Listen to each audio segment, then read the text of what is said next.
और वहीं पे एयर का इनहेल और एक्सहेल दोनों चीज होती है, ठीक है। फिर उसके बाद में ऑइसोफेगस ओपन इनटू फेरनेक्स, फिर आता है बेटा एपिग्लॉटिस। एपिग्लॉटिस के बाद में आता है प्रेजेंट फूड एंट्री। देखो यहाँ पे क्या है बेटा, ये क्या करता है एपिग्लॉटिस, प्रिवेंट करता है, क्या करता है, प्रिवेंट करता है किसको, फूड को किस में एंटर करने से, ग्लॉटिस में एंटर करने से। याद रखिएगा एपिग्लॉटिस जो होता है वो फूड को प्रिवेंट करता है ग्लॉटिस में एंटर करने से, ठीक है। ओपनिंग ऑफ का विंड पाइप है ड्यूरिंग सॉलोइंग। अब उसके बाद में आता है ऑइसोफेगस। ऑइसोफेगस में क्या क्या है, लॉन्ग थिन ट्यूब होती है, पोस्टीरियरली पास होती है कहां से, नेक से, थोरैक्स से और डायफ्राम से। डायफ्राम आपको पता है इधर होता है, ठीक है, ये डायफ्राम हुआ आपका, ठीक है। और फिर उसके बाद में आता है जे शेप स्ट्रक्चर स्टमक। याद करिएगा यहाँ पे आपका जो ऑइसोफेगस है जे शेप स्ट्रक्चर स्टमक में ओपन हो जाता है, यहाँ पे क्लियर है। फिर उसके बाद में आता है muscular sphincter gastroesophageal regulate the opening of oesophagus into the stomach. जो एक मसल होती है जिसको बोलते हैं मस्कुलर स्फिंक्टर, जिसको नाम दिया हुआ है गैस्ट्रोऑइसोफेगियल, वो क्या करती है,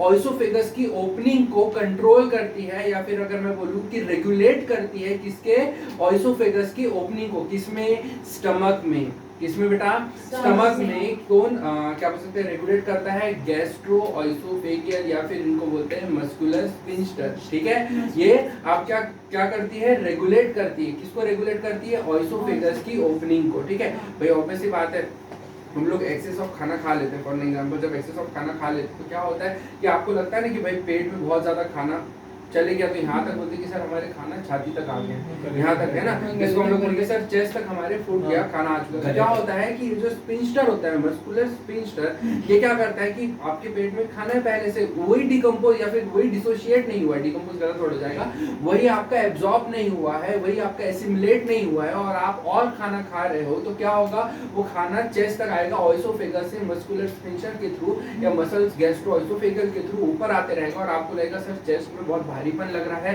चेस्ट में यहाँ ऊपर आता है। किसी किसी को क्या होता है, वॉमिटिंग भी हो जाती है उस समय। वॉमिटिंग भी क्यों हो जाती है, रीजन यही रहता है क्योंकि क्या होता है, चेस्ट तक आपके खाना आ जाता है। समझ में आया। उसके बाद क्या होता है, regulate the opening of oesophagus into the stomach. फिर stomach is located in the upper left portion of the abdominal cavity. अब upper left portion का मतलब समझ रहे हैं, पहली बात सुनिए, यह लेफ्ट पोर्शन हमारा, ये लेफ्ट है और ये अपर लेफ्ट है, मतलब यहाँ इस तरफ में, इस तरफ में देखिए मेरी बात सुनिएगा, ये आपका लंग्स है बेटा, लंग्स और आपका स्टमक, यहाँ पे जो अलग होते हैं ये डायफ्राम अलग करता है इनको। डायफ्राम क्या करता है, बाइफरकेट करता है किसको, लंग्स को और स्टमक को, कर दिया है ना। लंग्स को और स्टमक को कौन बाइफरकेट करता है, आपका डायफ्राम करता है। और यहाँ पे इस पोजीशन में आपका क्या रहता है, अपर लेफ्ट, थोड़ा सा अपर लेफ्ट, यहाँ पे क्या रहेगा आपका, स्टमक रहेगा, जे शेप का रहेगा। किस शेप का रहेगा, जे शेप का रहेगा। जे शेप का आपका स्टमक रहता है एब्डोमिनल कैविटी में। इसके 4 पार्ट होते हैं बेटा, कितने पार्ट होंगे, 4 पार्ट। सबसे पहला पार्ट कार्डियक पोर्शन इन विच ऑइसोफेगस ओपन, एक जो ऑइसोफेगस जो रहेगी जहां से कनेक्ट होती है स्टमक की, वो उसका कार्डियक पोर्शन रहता है, या फिर हम इसको बोलते हैं ओपनिंग पोर्शन होता है स्टमक का, जहां से आपकी ऑइसोफेगस कनेक्ट होती है। अब ऑइसोफेगस कनेक्ट है मतलब यहाँ से क्या फूड ही जा रहा है, एयर तो नहीं जा रही। क्यों, क्योंकि एयर तो सर लंग्स में जाके क्या हो गई भाई, इनहेल एक्सहेल आप कर लिए, इनहेल एक्सहेल कर लिए, अब जो बचा फूड है, फूड है या फिर जो भी लिक्विड है, जो भी आपका लिक्विड है, जो भी आपका सॉलिड है, वो कहाँ जाता है, डायरेक्ट वो जाता है आपका कहाँ पे, स्टमक में। जे शेप स्टमक में जाता है, जो कि कहाँ पे है, अपर लेफ्ट पोर्शन में, यहाँ पे इस तरफ में सिचुएटेड है। उसके बाद में आता है फंडिक रीजन। फंडिक रीजन क्या होता है बेटा, फंडस मतलब होता है एक ऐसा कि यहाँ पे आपका जो स्टमक होता है, स्टमक जो अपर लेफ्ट में होता है, यहाँ पे जो ऑइसोफेगस होता है उसके नीचे वाला पार्ट जो जे शेप का रहता है, ये उसको बोलते हैं फंडस। मतलब फंडस मतलब क्या होता है, ये रीजन होता है पूरा जहाँ पे ऑइसोफेगस ओपन होता है और आपका स्टमक शुरू होता है। उसके बाद वाला जो पार्ट आता है, जैसे कि पहला वाला पार्ट हो गया कार्डिक पोर्शन, जहाँ पे ऑइसोफेगस और स्टमक जुड़ा हुआ है, उसके जस्ट नीचे वाला पार्ट क्या कहलाएगा, फंडिक पोर्शन कहलाएगा। ये जो पार्ट कहलाएगा ये क्या कहलाएगा, फंडिक पोर्शन कहलाएगा। और जो सेंट्रल पार्ट कहलाएगा, जो सेंट्रल बॉडी बोलते हैं जिसको, सेंट्रल पार्ट रहेगा स्टमक का, जहाँ पे आपका HCl का, रेनिन का, पेप्सिन का सेक्रेशन होता है, वो आपका कहलाएगा क्या, बॉडी। ये क्या कहलाएगा, बॉडी। फिर उसके बाद जो लास्ट वाला पार्ट होता है बेटा, लास्ट वाला स्टमक का पार्ट, जो कि इंटेस्टाइन से पहले part, first part of small intestine से जुड़ता है, वो आपको क्या कहलाता है, पायरोलिक पोर्शन। क्या कहलाता है, पायरोलिक पोर्शन, जो कि first part of small intestine से जुड़ता है।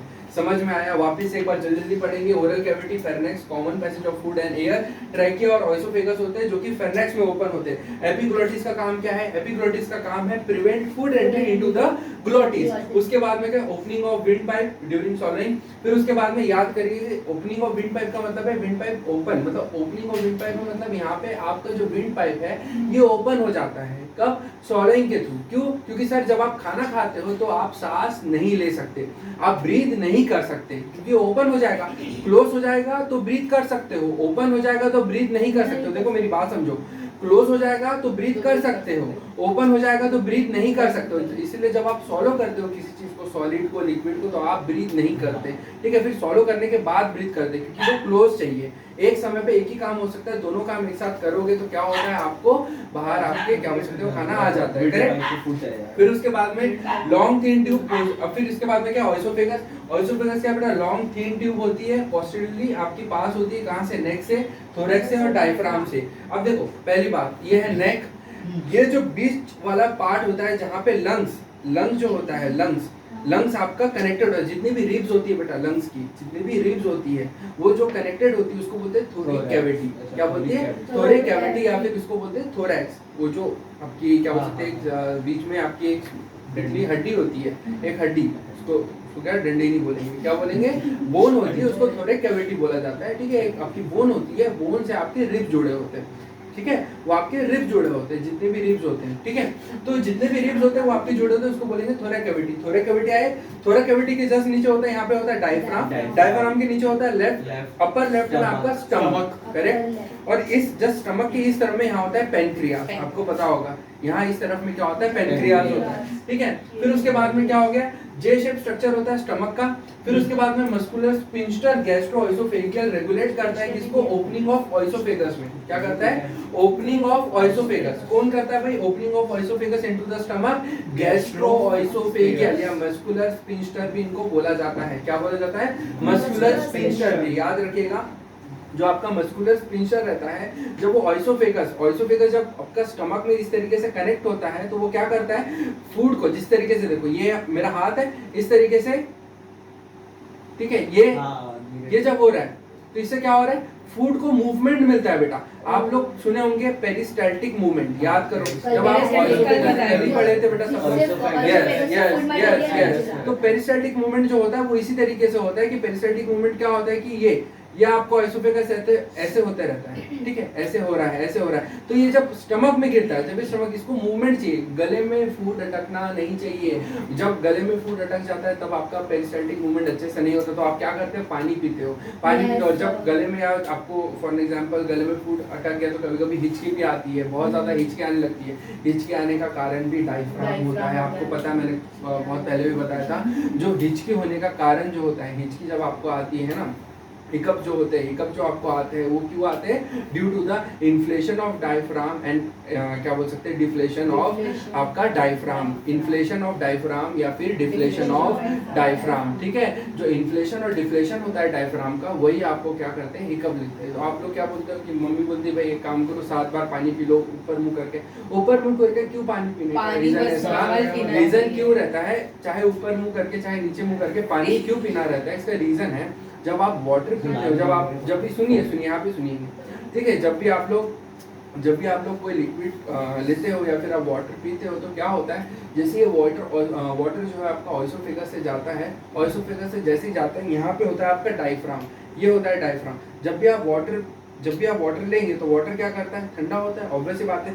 यहाँ पे एनर्जी बहुत इंक्रीज रहती है क्योंकि डायफ्राम, कुछ आप खाना अटक गया हो तो क्या होता है? वो डायफ्राम जो रहता है ना, डायफ्राम कोशिश करता है कि स्फिंक्टर मसल को बोल के कि मैं खाने को आइदर मैं ऊपर निकाल दूं, आइदर मैं स्टमक में गिरा दूं, वो गिरा नहीं पाता है। डायफ्राम जो रहता है ना, वो स्फिंक्टर मसल कोशिश करता है। जो स्फिंक्टर मसल होता है अपना गैस्ट्रोएसोफेगस, ये है आपका डायफ्राम, और ये यहाँ पे है स्टमक, ये आपका डायफ्राम है, यहाँ पे है स्टमक, और ये आपका क्या है?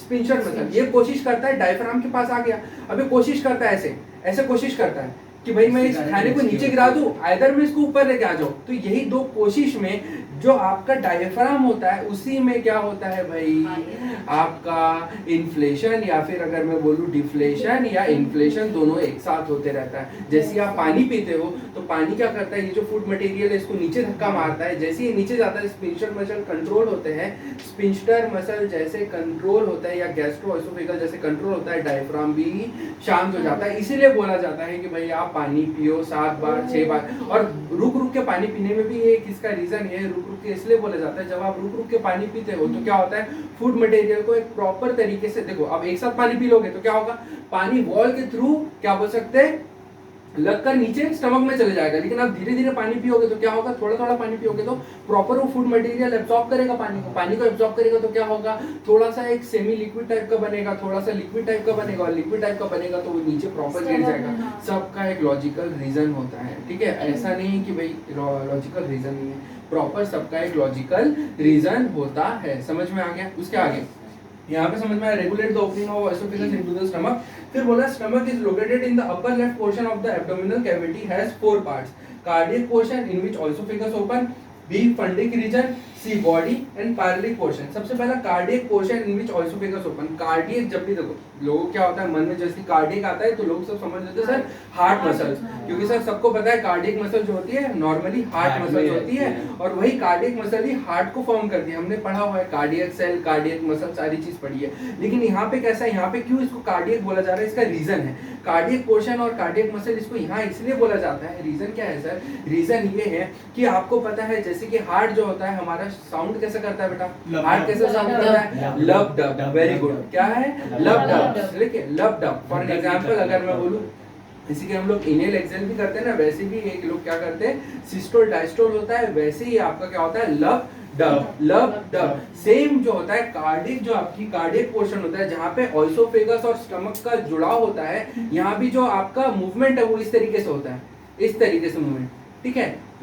Inflation deflation, inflation deflation, inflation deflation, मतलब अगर मैं बोलूँ खिंचाव तनाव, ठीक है, मतलब फॉर एग्जांपल कहीं खिंचाव हो रहा है फिर कंस्ट्रिक्ट हो रहा है, फिर खिंचाव फिर कंस्ट्रिक्ट, फिर खिंचाव फिर कंस्ट्रिक्ट, ये हो रहा है। ये क्यों ऐसा हो रहा है, ऐसा क्यों होता है, क्योंकि सर हम लोग क्या होता है कभी कभी आप लोग देखते हो बहुत लोग जो होता है ना एकदम से बहुत सारा खाना खा लेते हैं, एकदम से मुंह भर लेते हैं और लोग करते हैं, तो जब ये खुलता है तो ये एक्सपांड होता है, जब ये एक्सपांड होता है तो बहुत सारा खाना नीचे गिरता है क्योंकि एसोफेगस है, ठीक है, एक्सपांड हुआ। और जब कंस्ट्रिक्ट होता है तो बहुत थोड़ा से खाना गिरता है, तो ये जब एक्सपांड होता है छोटा होता है, एक्सपांड होता है छोटा होता है। इसलिए आप देखोगे अगर आप एक साथ एक काम कीजिए, 4-5 रोटी लीजिए एक साथ, उसको करें और उसको खाने की कोशिश कीजिए, एक साथ कोशिश कीजिए, तो क्या होगा गले में फंसेगा। क्यों, एक समय के बाद क्या होता है एक्सपांड जो रहता है, कंस्ट्रिक्ट तो होगा ही होगा, एक्सपांड हुआ तो तब तो वो रोटी नीचे गिर गई, लेकिन कुछ और रोटी बच जाती है जो 4 या 5 जो आपके क्या उसे निवाले रहते हैं या फिर जो आपके वो है 4 या 5 टुकड़े जो रोटी के जो बच जाते हैं, जब वो कंस्ट्रिक्ट हो जाती है तो वो जा नहीं पाते तो गले में अटक जाते, वापस से वो हिकअप वाला चालू हो जाता है, फिर आप पानी पीते हो, फिर ये चीजें वापस शुरू हो जाती है। फिर उसके बाद में क्या है भाई फंडिक पोर्शन है। फंडिक मतलब ये आपका जे शेप का जो है पार्ट रहता है उसी को फंडिक पोर्शन बोला जाता है, ठीक है। बॉडी जो होती है सेंट्रल मेन बॉडी, जहाँ पे HCl, रेनिन, पेप्सिन जो भी है सारी चीज सेक्रेट होती है, वहीं पे आपका याद रखिएगा कार्बोहाइड्रेट, प्रोटीन, फैट, ये सब जो होते हैं डिसोशिएट होते हैं। कार्बोहाइड्रेट होते हैं ग्लूकोज में, प्रोटीन होते हैं अमीनो एसिड में, फैट होते हैं फैटी एसिड, ठीक है। Pyloric portion open into first part of small intestine. जो पार्लिक पोर्शन होता है बेटा वो कहाँ ओपन होता है, पहले पार्ट, जो पहला जो इंटेस्टाइन का पार्ट होता है वहाँ पे ये ओपन होता है। यहाँ तक समझ में आया किसको, क्लियर हुआ, चीजें क्लियर है, बहुत अच्छे से समझ में आ गया, कोई चीज दिक्कत नहीं, ठीक है। किसी डाउट है किसी चीज में एक बार चेक कर लो, ठीक है, तभी एक बार चेक